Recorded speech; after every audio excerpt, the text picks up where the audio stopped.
अब खबरें विस्तार से। सबसे बड़ी खबर आपको देहरादून से बता देते हैं, जहां आम आदमी पार्टी ने प्रत्याशियों की पहली लिस्ट जारी कर दी है। उत्तराखंड प्रभारी दिनेश मोहनिया ने ट्वीट कर जानकारी दी है। आम आदमी पार्टी की 24 प्रत्याशियों की पहली लिस्ट जारी हुई है। आपके CM candidate colonel Ajay Kothiyal Gangotri से चुनाव लड़ेंगे।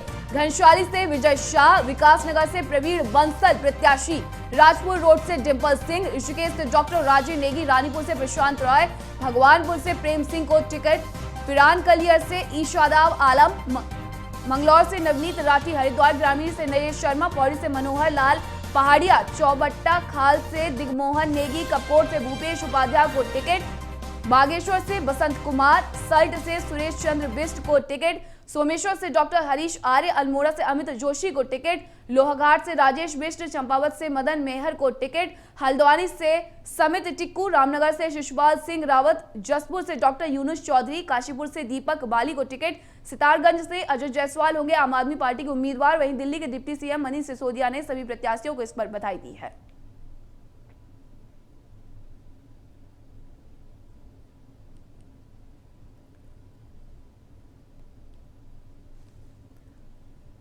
तो 24 प्रत्याशियों के नाम आम आदमी पार्टी ने बता दिए हैं, बताया गया है, घोषणा की गई है कि कहां से कौन चुनाव लड़ने वाला है। वहीं CM face colonel Ajay Kothiyal Gangotri से चुनाव लड़ेंगे, दीपक बाली काशीपुर से होंगे, तो एडवोकेट बसंत कुमार बागेश्वर से चुनाव लड़ेंगे। आपको बता दें कि 24 प्रत्याशियों की लिस्ट जारी कर दी गई है आम आदमी पार्टी की तरफ से, और आम आदमी पार्टी उत्तराखंड चुनावों में प्रत्याशियों की लिस्ट जारी करने वाली पहली पार्टी बन गई है। सबसे पहले आम आदमी पार्टी ने 24 प्रत्याशियों की लिस्ट यहां जारी कर दी है, अपने उम्मीदवारों के नाम की घोषणा कर दी है। 24 प्रत्याशियों के नाम के साथ 24 विधानसभा क्षेत्रों के जगह का नाम भी बताया गया है कि किस जगह से कौन सा प्रत्याशी चुनावी मैदान में उतरेगा। काशीपुर से दीपक बाली को उम्मीदवार बनाया गया है। आम आदमी पार्टी उत्तराखंड के प्रत्याशियों की पहली सूची आज जारी कर दी गई है। वहीं रामनगर से शिशुपाल सिंह रावत को टिकट दिया गया है। सभी को मनीष सिसोदिया ने प्रत्याशियों को बधाई दी है। तो आपने 24 प्रत्याशियों की पहली लिस्ट जारी कर दी है। CM face colonel Ajay Kothiyal Gangotri से चुनाव लड़ेंगे। आपको बता दें, इससे पहले वो 5 दिवसीय दौरे पर गंगोत्री भी पहुंचे थे, जहां उन्होंने गांवों में पहुंचकर भी लोगों से मुलाकात की थी। और अब यह ऐलान हो गया है कि CM face colonel Ajay Kothiyal Gangotri से चुनाव लड़ेंगे, और इसी तरीके से 24 प्रत्याशियों की लिस्ट जारी कर दी गई है।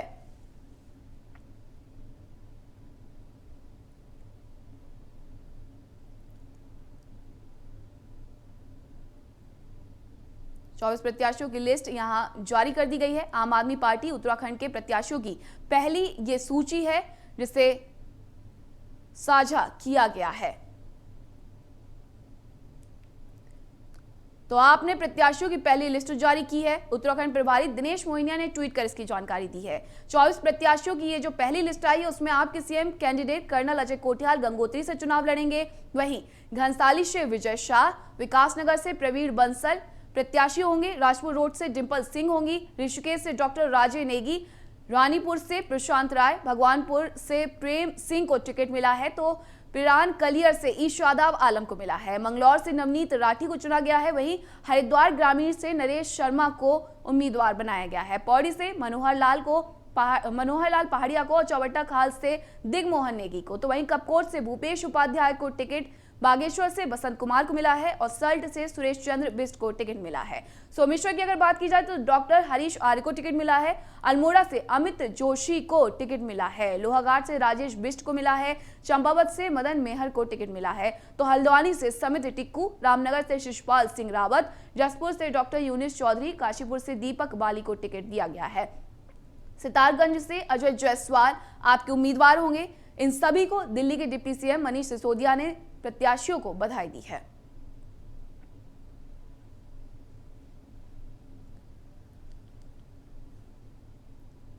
आपके प्रदेश प्रवक्ता नवीन पिशाली का बयान सामने आया है। रोजगार के मुद्दे पर विफल रही प्रदेश सरकार, केवल नेताओं और मंत्रियों के बच्चों को रोजगार मिला है। राज्य सरकार ने अपने लोगों को रोजगार दिया। रक्षा मंत्री राजनाथ सिंह के बयान पर पिशाली ने पलटवार किया।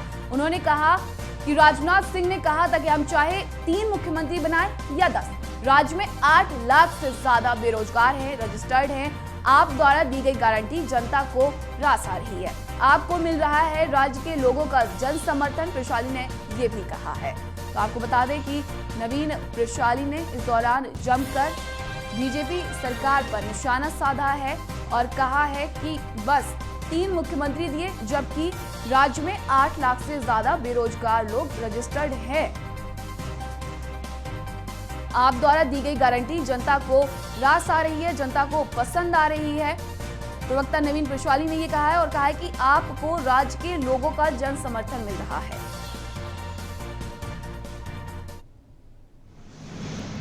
आज आप देख रहे हैं कि भारतीय जनता पार्टी पूरे प्रदेश में अपने 5 साल का जश्न मना रही है।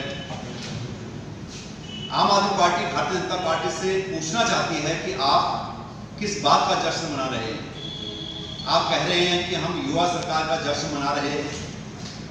क्या आपने कभी युवाओं के पलायन का दर्द समझने की कोशिश की? मुख्यमंत्री पुष्कर सिंह धामी खटीमा दौरे पर है। मुख्यमंत्री ने खटीमा विधानसभा में आयोजित कार्यक्रम 5 साल बेमिसाल में हिस्सा लिया है। इसके साथ ही चटिया फॉर्म गांव में स्थित इंटर कॉलेज में आयोजित बहुउद्देशीय शिविर का शुभारंभ किया। अपने 1 दिवसीय दौरे के दौरान मुख्यमंत्री खटीमा से राज्य की 59 विधानसभाओं से वर्चुअली जुड़े। इस दौरान सीएम ने राज्य सरकार की उपलब्धियों के साथ योजनाओं की जानकारी दी। मुख्यमंत्री ने राज्य सरकार के 5 साल के कार्यों को जनता के सामने रखा और सरकार की उपलब्धियां बताई।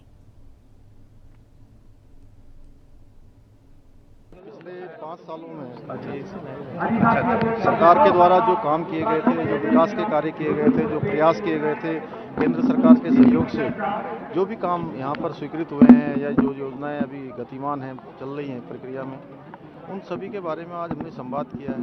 पूरे प्रदेश की जनता से आह्वान किया है और हमने कोशिश की है कि जितनी भी योजनाओं का जिनका शिलान्यास हुआ है उन सभी योजनाओं का लोकार्पण हो, वो योजनाएं पूरी हों। जो घोषणाएं हमने की हैं उन घोषणाओं को धरातल पर उतारा जाए। उत्तराखंड सरकार के 5 साल पूरे होने पर प्रत्येक विधानसभा में कार्यक्रम आयोजित किए जा रहे हैं, जिसमें राज्य सरकार की उपलब्धियों के साथ योजनाओं की जानकारी दी जा रही है। देहरादून की राजपुर विधानसभा में भी हुए कार्यों को जनता के सामने रखा गया। राजपुर विधानसभा से विधायक खजान दास ने कहा कि सरकार के 5 साल स्वर्णिम साल रहे हैं और हर विधानसभा में जमकर विकास हुआ है। देखिए, ये कार्यकाल स्वर्णिम कार्यकाल रहा है। 5 साल में जो सरकार ने काम किए हैं उसका लेखा जोखा आज प्रत्येक विधानसभा में हम प्रस्तुत करने जा रहे हैं। जिस प्रकार से नए इरादे और युवा सरकार का जो हमारा एक नारा है, उसके निमित्त 5 साल के हमने क्या अनुभव किए हैं, क्या हमने जनता के बीच में कार्य किए हैं, उसके तहत हम जनता के बीच में आज 70 की 70 विधानसभाओं में हम उसका प्रस्तुतिकरण कर रहे हैं। कुल मिलाकर के माननीय मुख्यमंत्री जी थोड़ी देर में संबोधित करने वाले हैं पूरे 70 की 70 विधानसभा के कार्यकर्ताओं को, 70 के 70 विधानसभा के जनमानस को। तो मुझे लगता है कि एक स्वर्णिम कार्यकाल ये हमारा रहा है। केदारनाथ विधायक मनोज रावत की पहल पर आजादी के बाद से अभी तक शहीद हुए केदार घाटी के 30 वीर सैनिकों की मूर्तियां उनके गांव के विद्यालयों में लगाई जा रही हैं। इस पहल का शुभारंभ सेना मेडल प्राप्त राइफलमैन उमेश चंद्र नोटियाल की मूर्ति का अनावरण के साथ किया गया। पहल के तहत अमर शहीद राइफलमैन उमेश नोटियाल की मूर्ति का अनावरण ऊखीमठ तहसील के अंतर्गत परकंडी गांव के राजकीय इंटर कॉलेज में किया गया। इस मौके पर विधायक ने आसपास की ग्राम पंचायतों की महिला मंगल दलों के सदस्यों को सम्मानित भी किया।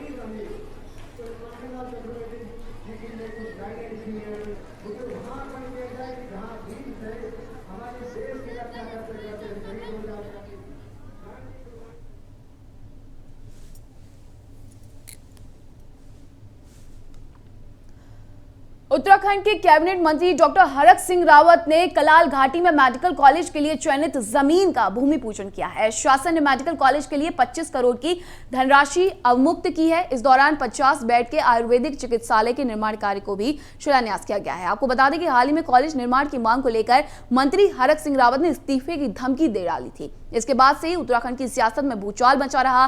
भूमि पूजन के बाद हरक सिंह रावत ने कहा कि ये मेडिकल कॉलेज कोटद्वार के लिए मील का पत्थर साबित होगा और जनता की लंबे समय से चल रही मांग पूरी हो गई है।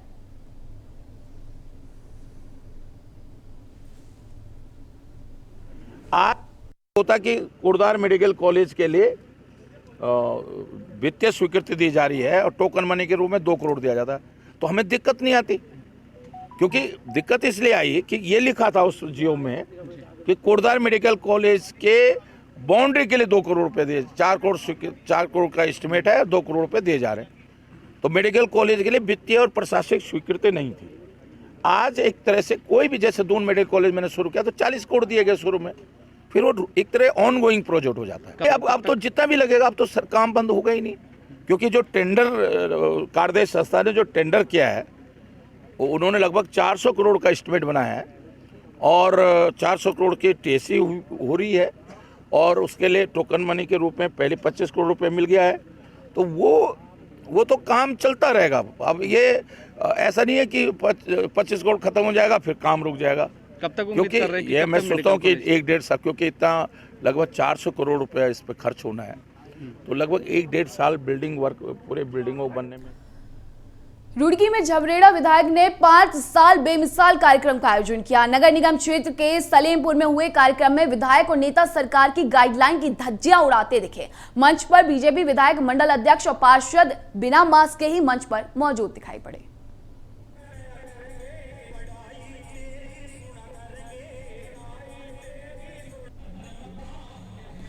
तो रुड़की से आप ये तस्वीरें देख सकते हैं जहां झबरेड़ा में कोविड नियमों की धज्जियां उड़ाई गई हैं। सभी नेता मंच पर बिना मास्क के मौजूद हैं। इतना ही नहीं, इस 5 साल बेमिसाल कार्यक्रम में लोगों की भारी भीड़ भी जुटाई गई जो कि बिना मास्क के ही नजर आ रही है। आपको बता दें कि उत्तराखंड में भी नाइट कर्फ्यू लागू है, लेकिन ये तस्वीरें झबरेड़ा से आई हैं जहां 5 साल बेमिसाल कार्यक्रम जो आयोजित किया गया था उसमें सभी लोग बिना मास्क के दिखे हैं। नेता भी मंच पर बिना मास्क के मौजूद रहे। विधानसभा चुनाव में कांग्रेस को टूट से बचाने के लिए हरीश रावत ने बड़ा प्लान तैयार किया है। हरीश रावत का कहना है कि जिसको टिकट मिलेगा उसके साथ पार्टी, परमात्मा, जनता सब खड़े हैं और जिसे टिकट नहीं मिला उसके साथ हरीश रावत खड़े हैं। सरकार आने पर कहीं ना कहीं उन्हें एडजस्ट किया जाएगा। हरीश रावत ने कहा कि टिकट की दौड़ में प्रत्येक विधानसभा में कई समर्पित कांग्रेसी शामिल हैं, लेकिन टिकट केवल एक को ही मिलेगा। लेकिन सत्ता में आने के बाद सभी समर्पित निष्ठावान लोगों को एडजस्ट किया जाएगा। ये रिपोर्ट देखिए। विधानसभा चुनाव से पहले कांग्रेस के वरिष्ठ नेता हरीश रावत ने कार्यकर्ताओं को एकजुट होकर मैदान में उतरने का गुरु मंत्र दिया है। कांग्रेस में दावेदारों के बीच मचे घमासान को रोकने के लिए हरीश रावत ने नेताओं को लॉलीपॉप थमाते हुए कहा कि जिन योग्य लोगों को टिकट नहीं मिलेगा उनका ख्याल वो रखेंगे और कांग्रेस के सत्ता में आने पर सरकार में उन्हें एडजस्ट किया जाएगा। यशपाल जी हो, दुर्गा पाल जी हो, ये सैकड़ों काम गिना सकते हैं इन्होंने क्या क्या करवाया है, लेकिन भाजपा वालों से आप गिनाओ कहोगे ये केवल 3 मुख्यमंत्रियों के नाम गिना सकते हैं जो 5 साल में लगा हुआ है। बाकी जिनके ऊपर जिनको टिकट नहीं मिलेगा, जो सक्षम लोग हैं उन सब का ख्याल रखने के लिए हरीश रावत है। आप जिताने के लिए काम करेगा, उसको सत्ता के अंदर हम बराबर की भागीदारी देने का काम करेंगे। कांग्रेस के नेता भी हरीश रावत के बयान से सुर में सुर मिला रहे हैं। उनका कहना है कि हरदा सबको लेकर चलने वाले नेता हैं। आप हमारे घर में इतना ताका झाकी करते रहे कि 3-3 मुख्यमंत्री बदलने की नौबत आ गई। देखिए, जब चुनाव होता है तो एक सीट से कई दावेदार होते हैं। हमें कांग्रेस पार्टी को हमें ऐसे लोगों को लड़वाना है जो सोनिया गांधी जी, राहुल गांधी जी की विचारधारा को आगे लेकर के, हाथ के पंजे को आगे लेकर के जीत सुनिश्चित करें और विधानसभा में ज़्यादा से ज़्यादा संख्या हमारी हो, जिससे कि हम एक ऐसी सरकार दे सके प्रदेश की जनता को जो 5 साल तक नियमित रूप से एक मुख्यमंत्री के साथ चलती रहे। तो मुझे लगता है बिल्कुल, अब देखिए, अगर 4 दावेदार हैं, एक को टिकट मिलेगा तो बिल्कुल इसमें कुछ गुरेज नहीं है। जो बयान दिया उन्होंने कि जो लोग और हैं उनको जब सरकार आएगी तो उनको कहीं ना कहीं उनके हितों का ख्याल रखा जाएगा। वहीं बीजेपी और आम आदमी पार्टी के नेता का कहना है कि कांग्रेस में टिकट दावेदारों के बीच मची सिर्फ फुटअव्वल को रोकने के लिए हरीश रावत को सबको लॉलीपॉप थमाना पड़ रहा है। जिनको टिकट नहीं मिलेगा, जिनको मिलेगा, ये मुझे लगता है कि ये उनका आंतरिक मामला है और निश्चित रूप से जिस तरह का उनको आपस में सिर्फ फुटबॉल है, मुझे नहीं लगता है कोई किसी को संभाल पाएगा और वो ऐसे ही चलता रहेगा। कांग्रेस में जो खींचतान वाला मामला है वो जिस तरह से उनको तो उनका चलता रहेगा। भारतीय जनता पार्टी एक अनुशासित राजनीतिक दल है और निश्चित रूप से एक सही मार्ग पर चुनाव लड़ेगी। देखिए, कांग्रेस में जिस तरह की गुटबाजी और दो विपरीत ध्रुव वहाँ पर चल रहे हैं, अब ये हमारे हरीश रावत जी हुए या जो नेता प्रतिपक्ष है प्रीतम सिंह जी हुए, ये बहुत मतलब नेगेटिव इस समय कांग्रेस में है। और जो बयान इस समय हरीश रावत जी का आया है ये कहते हुए कि जिन लोगों को टिकट नहीं मिले, साफ जाहिर होता है कि गुटबाजी को बढ़ावा देने वाला बयान है। आप ये कहने की बजाय कि जो लोग हैं वो पूरे परिवार के सदस्य हैं, हमारी कांग्रेस पार्टी के सदस्य हैं, ये कहने की बजाय आप जिस तरह से खेमेबाजी कर रहे हैं और लोगों को ये कहने का प्रयास है कि आप मेरे छत्र छाया के नीचे आ जाइए, साफ जाहिर होता है कि हरीश रावत जी इस समय कांग्रेस की गुटबाजी को पूरी तरह से बढ़ावा दे रहे हैं। चुनाव से पहले हरीश रावत को पार्टी के अंदर अंतर्कलह की चिंता सताने लगी है। उन्हें डर है कि कहीं ऐसा ना हो कि जो उम्मीदवार हैं जिन्हें टिकट न मिले वो पार्टी के अंदर अंतर्कलह पैदा कर दें। यही वजह है कि अब हरीश रावत सबको चुनाव के बाद एडजस्ट करने का लॉलीपॉप दे रहे हैं। अब देखना यह है कि हरीश रावत का ये चुनावी लॉलीपॉप कांग्रेस को कितना फायदा पहुंचा पाता है। वीडियो जर्नलिस्ट राजन बड़ोला के साथ Brajesh Srivastava, news one India, Dehradun. और उत्तर प्रदेश विधानसभा चुनावों से जुड़ी बड़ी खबर आपको बता दें, सीएम योगी अयोध्या से चुनाव लड़ सकते हैं। अयोध्या में बूथ प्रभारियों से ली जा रही है जानकारी। सीएम योगी समेत बड़े पार्टी नेता लगातार कर रहे हैं कार्यक्रम। मथुरा और गोरखपुर से भी चुनाव लड़ने की हो रही है मांग। अयोध्या सीएम योगी की कर्म भूमि होने के कारण ज्यादा फोकस किया जा रहा है। तो इस वक्त की बड़ी खबर आपको उत्तर प्रदेश चुनावों से जुड़ी हुई बता रहे हैं, जहां मुख्यमंत्री योगी आदित्यनाथ अयोध्या से चुनाव लड़ सकते हैं। अयोध्या सीएम योगी की कर्म भूमि होने के कारण ज्यादा फोकस यहां किया जा रहा है। वहीं आपको बता दें कि मुख्यमंत्री गोरखपुर और मथुरा से भी चुनाव लड़ने की मांग की गई है। आपको बता दें, इससे पहले मथुरा से पत्र लिखा गया था कि मुख्यमंत्री योगी आदित्यनाथ को मथुरा से चुनाव लड़वाया जाए और अब हो सकता है कि वो अयोध्या से चुनाव लड़े। सीएम योगी समेत बड़े पार्टी नेता लगातार यहां दौरा कर रहे हैं, अयोध्या में यहां कार्यक्रम कर रहे हैं और अब ये खबर आ रही है कि वो अयोध्या से चुनाव लड़ सकते हैं। और इस बुलेटिन में मेरे साथ इतना ही। देखते रहिए न्यूज़ वन इंडिया। नमस्कार।